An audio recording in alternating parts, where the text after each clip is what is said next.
වෙනවා. මෙතන පුට් වෙනවා, මෙතන පුට් වෙනවා. මෙතන ගෝති වෙනවා, මෙතන වෙන්ට් වෙනවා. මෙතන සිත් වෙනවා, මෙතන සැට් වෙනවා. උදලාලි මට පෑන දෙන්න කියලා ඉල්ලුවොත් එහෙම උගලඟ තියෙන පෑන දෙයි. එහෙම හරියන්නේ නැහැ. ඔය ඉල්ලන්නේ උදලාලි මට පෑනක් දෙන්න කියලා. මේ පාර O level ලියන ළමයි මේ වීඩියෝ එක අනිවාර්යෙන් බලන්න. ඒ වගේම 9 10 11 වසර වෙන ළමයින්ටත් මේ වීඩියෝ එක බලන්න පුළුවන්. හරි. අද අපි කතා කරන්නේ 2019 වල ෆස්ට් පේපර් එකේ ටෙස්ට් 4 කියන ඇක්ටිවිටි එක. පළවෙනි එක ඔයාලා වෙනුවෙන් හදලා තියෙන. ඊටු ටික හදාගෙන මේ ලකුණු පහ ගන්න තියෙන්නේ. හරිද? මහ ලොකු ලකුණක් නෑ. චූටි චූටි ලකුණු ටිකක් එකතු කරගෙන යන්න තියෙන. එතකොට ෆස්ට් පේපර් එක කියලා කියන ලකුණු 40යි. ලකුණු 35ක් 36ක් ගත්තොත් එහෙම සරලව ඒකට යන්න පුළුවන්. හරි. අපි බලමු. The grade 9 students of our school have planned to play a cricket match. ඔන්න ක්‍රිකට් මැච් එකක් ප්ලෑන් කරලා තියෙනවා සෙල්ලම් කරන්න. වැදගත්ම වචනේ තමයි yesterday time markers. මේවට කියනවා ළමයි අපි time markers කියලා. yesterday, tomorrow, last night, soon, then මොනවද මේවට කියන්නේ? මේවට කියන අපි time markers කියලා. හරිද? මේ time markers එහෙම නැත්නම් time words ඔළුවේ තියාගන්න. මේ වගේ එකක් ආවොත් එහෙම මේක පට්ට වැදගත් ඈ. මොකද අපිට මේ පැරග්‍රාෆ් එක හරි මේ සෙන්ටෙන්ස් එක හරි මේ ටයිම් මාක් එකක් දීලා තිබුණොත් එහෙම අපි පොඩ්ඩක් සැලකිලිමත් වෙන්න ඕනේ. මොකක්ද අපි මෙතනට දාන්නේ කියලා. හරිද? අපිට ඕන එක දාලා හරියන්නේ නැහැ. අපිට ඕන එක ඔබලා හරියන්නේ නැහැ. මේ නිසා තමයි මේක මේ have එක හැඩ් වෙලා තියෙන්නේ. ඔයාලට දැක ගමන් මේක තේරුම් ගන්න පුළුවන්. හරිද? එතකොට මේ කියන වාක්‍යය already done. දැනටමත් වෙලා ඉවරයි. ඒ නිසා yesterday කියන අතීත කාල පදයක්. ඒ නිසා අපිට have දාන්න බෑ. එතකොට මේ have එක දැක්කට පස්සේ මේක have නෙමෙයි have විතරක් නෙමෙයි have තියෙනවා has තියෙනවා had තියෙනවා will have තියෙනවා කියලා ඔළුවට යන්න ඕනේ.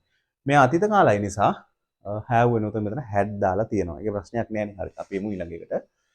Everyone were present in time. හරිද?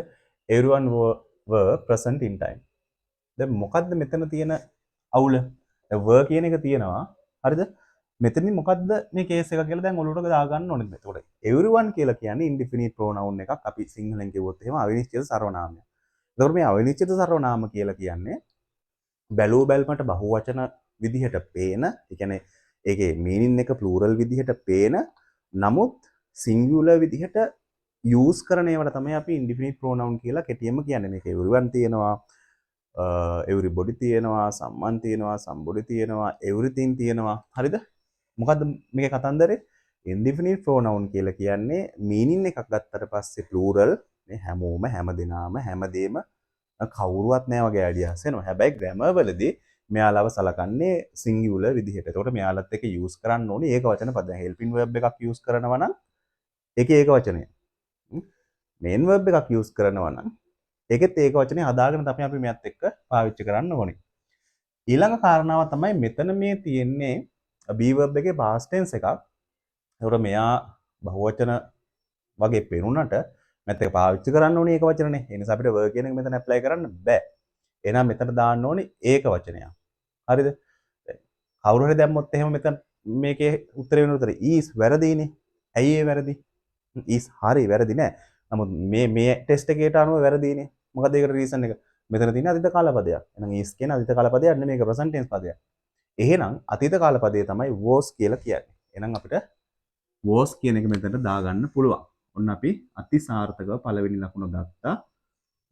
ඔයාලට ඔක හොයාගන්න පුළුවන්. එතකොට ඔයාලා මතක තියාගන්න everyone, everything, someone, something, no one, nobody මේ වගේ indefinite pronoun එක අපි පාවිච්චි කරන්නේ is, was, will be, has, had, will have ඊළඟට main verb එක ගන්නම් goes, eats, drinks, puts වගේ මේ එක වචන ස්වරූප. ඒක හොඳට මතක තියාගන්න.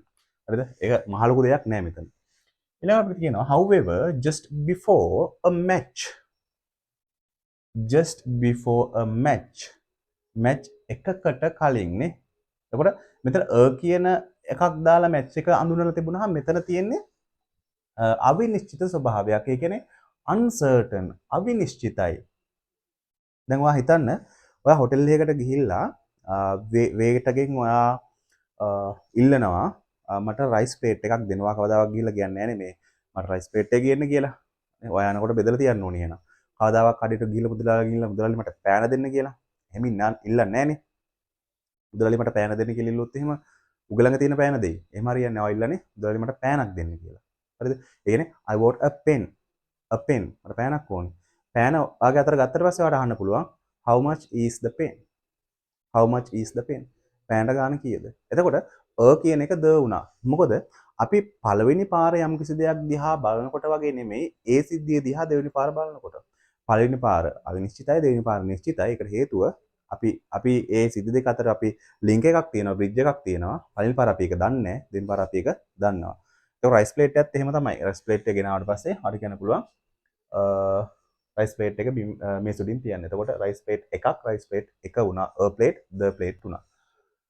ඒකේ සිද්ධිය තමයි මෙතන තියෙන්නේ. එතකොට මේ වගේ පැරග්‍රාෆ් එකක් ආවට පස්සේ ඔයාලගේ ඔළුව චුට්ටක් වැඩ කරන්න ඕනේ. මෙතන මැච් තිබුණා. ඒ වගේම එකක් මෙතනක් තියෙනවා මේ මැච්. එතකොට ඒකට ඔයාලගේ ඔළුව යන්න ඕනේ. ඔළුව යන්න නම් මොකද්ද කරන්න ඕනේ? මේවා කරන්න ඕනේ, ප්‍රැක්ටිස් කරන්න ඕනේ. මේ භූතය වගේ ඉඳගෙන එක්සෑම් එකට ගිහිල්ලා ආවට හරියන්නේ. එතකොට මැච්. හරි. එහෙනම් මේ කියන ආටිකල් එක කලින් දාලා මේක අවිනිශ්චිතයි කියන අපි දන්නේ නැති මැච් එකක් කරලා තියෙන මෙතන. පැහැදිලිද? ඉතින් දැන් ඒක අපි පළවෙනිට කියවනෝනේ. මෙතන එතකොට මොකද වෙන්නේ? මෙතන තියෙන මැච් එක තමයි මේ කියන්නේ. එහෙනම් අපි දන්නවා.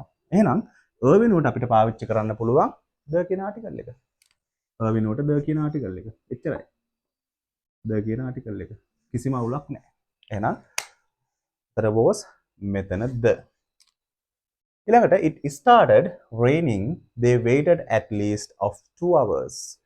At least of 2 hours. මේ sentence එක බැලූ බැලමට අපිට මේකේ පේන්නේ නෑනේ නිකන් දැන් off කියන preposition එකෙන් අපි අයිතියක් හංගවනවානේ. යමකට යමක් අයිති බව හංගවනවා. මේක එහෙම එකක් නෑ. වුන් බලාගෙන හිටියලු අඩුම තරමේ පැය දෙකමාරක් තිස්සේ වගේ අදහසක් නේ දැන් මෙතන එන්න ඕනේ. දැන් off කියන එකෙන් අපිට ඒක ගන්න බෑ. දැන් ඉංග්‍රීසි වල hours time නේ. time ගැන කතා කරනකොට අපිට at use කරන්න පුළුවන්, from use කරන්න පුළුවන්. දැන් මෙතන in time කියලා තියෙනවා, මේක on time කියලාත් පාවිච්චි කරනවා. හරිද? ඔය වගේ ටිකක් තියෙනවා මේ කාලයත් එක්ක පාවිච්චි කරන්න පුළුවන්. එතකොට අපිට යම්කිසි කාල පරාසයක් තුල කියලා කතා කරන්න. මම මෙන්න මෙච්චර වෙලාවක් බලන් හිටිය කියන අයිඩියා එක ගන්න අපිට පාවිච්චි කරන්න පුළුවන් of කියන preposition එක නෙවෙයි for කියන preposition එක. හරිද? for කියන preposition එක. එහෙනම් උත්තරේ තමයි for කියලා කියන්නේ. පැහැදිලිනේ? එහෙනම් අපි මාක්ස් 3ක් ගත්තා. ඊළඟට but the rain did not stop. But the rain did not stop. වැස්ස නැවතුනේ නැහැලු. එතකොට මෙතන තියෙන්නේ did කියන helping verb එක මේක past tense අතීත කාලයේ simple past tense එකත් එක තියෙන්නේ. එතකොට ඔයාලා මෙතෙන්දී ඔලුවට දාගන්න ඕනේ වෙන කිසිම දෙයක් දිහා නෙමෙයි. අපිට මේකිනුත් වැඩක් නැහැ. මේ but the කියන එකනුත් වැඩක් නැහැ. මෙතනින් එහා කොහොමද වැඩක් නැහැනේ. මෙන්න මේ තුන දිහා තමයි බලන්න ඕනේ. පැහැදිලිද? හරි. දැන් මේකේ අපිට did කියන එක තියෙනවනේ. did කියන එකේ මෙන්න මේ වගේ පොඩි සීන් එකක් තියෙනවා. හරිද? did කියන helping verb එකට අපිට පුළුවන් එකතු දැන් මේකම එකතු කරමුකෝ. stop කියන එක එකතු කරන්න. හරිද? එතකොට මේක V1. එතකොට මේක අතීත කාලය හංගවන helping verb එක. දෙකක් එකට එකතු වුනහම වෙන එකක් හැදෙන්න ඕනේනේ. අපි වගේ. එතකොට did කියන අතීත කාලයට ඕනම ක්‍රියාපදයක පළවෙනි එක එකතු වුනහම හැදෙන්නේ ඒකේ දෙවෙනි එක. මෙහෙම. මේක දෙවෙනි එක. පැහැදිලිනේ? එතකොට මේ තියෙන V2 එකක්. මෙතන තියෙන V2 එකක්. ඒ කියන්නේ අපිට දැන් මෙතන meet කියලා තිබුණොත් මෙතන met වෙනවා. මෙතන eat කියලා තිබුණොත් මෙතන ate වෙනවා. මෙතන drink කියලා තිබුණොත් මෙතන drank වෙනවා. මෙතන put තිබුණොත් මෙතන put වෙනවා. මෙතන go තිබුණොත් මෙතන went වෙනවා. මෙතන sit තිබුණොත් මෙතන sat වෙනවා. මෙතන hit තිබුණොත් මෙතන hit වෙනවා. මෙතන fight තිබුණොත් මෙතන fought වෙනවා. මෙතන find තිබුණොත් මෙතන found වෙනවා. හරිද? ඒක තමයි මේ මෙතන වෙලා තියෙන්නේ.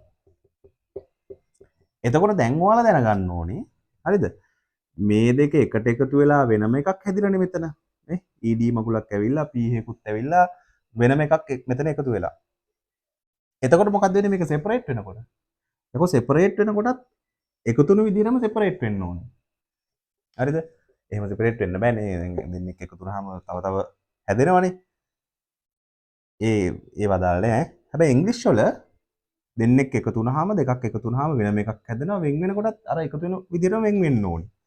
මේක බලන්නකෝ අපිට ඔක මෙහෙම හදන්න පුළුවන්. does කියන එකට එකතු කරනවා stop කියන එක. එතකොට මේක V1 නේ. මේ දෙක එකතු වුනහම එකක් හැදෙන්න ඕනේනේ. ඩස් එක කියලා කියන්නේ ක්‍රියාපද ඒකවචන කරන්න හදපු එකක්. එහෙනම් ස්ටොප්ස් කියලා හදා ගන්නවා. හරිද? එතකොට දැන් මේක වෙන් වෙනකොට මේ විදිහට වෙන් වෙන්න ඕනේ. මේකත් වෙන් වෙනකොට මේ විදිහට වෙන් වෙනවා. දැන් හිතන්නකෝ මෙතන did meet තිබුණා කියලා. එතකොට මෙතන met නේ. වෙන් වෙනකොට ආයි did met වෙන්න බෑ. මෙතන වගේ. නම් දන්නවා දැන් උත්තරේ මොකක්ද කියලා. උත්තරේ තමයි stop. මේ සීන් එක හොඳට මතක තියාගන්න. stop. stop.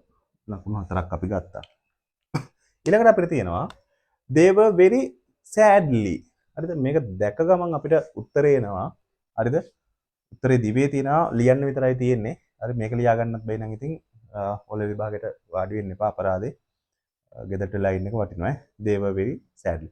දැන් මේකේ ly තිබුණ ගමන් අපි දන්නවා ඒක adverb එකක් ක්‍රියා විශේෂණයක් කියලා. එතකොට ක්‍රියා විශේෂණයක් sentence එකක දාන්න නම් ක්‍රියාපදයක් තියෙන්න ඕනේ. නාම විශේෂණයක් විස්තර කරන්න නම් නාම පදයක් විස්තර කරන්න නම් නාම විශේෂණයක් තියෙන්න ඕනේ. හරිද? දැන් මේක පෑනනේ නාම පදේ. රතු පෑන. කළු පෑන. එහෙම නැත්නම් මේක නිල් පෑන. එතකොට පෑන කියන එක නැතුව අපිට ඒක විස්තර කරන්න බෑනේ. ඒ වගේ තමයි. දැන් මෙතන adverb එකක් තියෙනවා. නමුත් verb එකක් නැහැ. තියෙනවා helping verb එකක්. හරිද? මෙතන මේ stop ඊට පස්සේ eat වගේ නිශ්චිත idea එකක් මේකේ නැහැනේ. verb කියන එකේ. එහෙනම් අපි ඉතින් ly අයින් කරලා මෙතන sad කියලා ලියා ගන්න ඕනේ. එච්චරයි. හරි. එහෙනම් අපි උත්තර ටික හදාගත්තා. මේ විදිහට ලේසියට ලකුණු පහක් ගන්න පුළුවන්. ඒ කියන්නේ ලකුණු ටික දීලා තියෙන්නේ. හරිද? මේ ගණින්. මේ ලකුණු ටික ගණින් අරගෙන ඒකක් B එකක් දාගනින්. එතකොට එහෙම කියලා තියෙද්දිත් මේ ලකුණු ටික එකතු කර ගන්න බැයි නම් අමුම මෝඩයෝ තමයි. ඉතින් ආයේ එතනින් එහාට ලොකෝ දෙයක් කියන්න නැහැ. ඒ කියන්නේ මේවා බලහංකෝ. මේවා හරියට ඉගෙන ගත්තා නම් මේ 7 දී 8 දී මේවා ගේමක් නැති ඒවානේ. 9 පන්ති දෙනකොට මේවා ගේමක් නැති ඒවා මේ 11 දී තටමන්න අවශ්‍ය නැහැ. ඉතින් ওই විදිහට අපිට පුළුවන් මේකේ හොයාගන්න. ඒ නිසා ඔය දැන් මං කියපු කරුණු පිළිබඳව යම්කිසි අයිඩියා එකක් ඔළුවේ තියෙන්න ඕනේ. යුනික් අයිඩියා එකක් තියෙනවා. මං කියන්නේ 100%ක් නෙමෙයි. නමුත් have දැක්ක ගමන් මේක have වෙන්න පුළුවන්, has වෙන්න පුළුවන්. මේකේ tense එක මොකක්ද? verb කිව්වහම මේක be verb එක, මේ article එකක්, මේ preposition එකක්. මෙතන did තියෙනවා නම් මේකේ ed එන්න බෑ. මේ වගේ මේවා clues. හරි පොඩි details. මේ details ටික ඔලුවට දාගන්න. ඔලුවට දාගත්ත ගමන් මේ වගේ පැරග්‍රාෆ් එකක් එක්සෑම් එකට ආවා කියලා මම මහ ලොකු දෙයක් බය වෙන්න දෙයක් නෑ. චිල් එකේ හදන්න තියෙන එකකින් මේක ප්‍රැක්ටිස් කරාම නිකන් ඇඟ නිකන් කහන වගේ සීන් එකක් එනවා. හොයා හදනවා. එහෙම වුණාම වැඩේ ගොඩ දාගන්න ලේසි. ඉතින් O level ලියන්න කලින් තව මේ වගේ වීඩියෝ සීරීස් එකක් ගේන්න බලාපොරොත්තු වෙනවා. මම හිතනවා ඔයාලට මේකෙන් ප්‍රයෝජනයක් තියෙයි කියලා.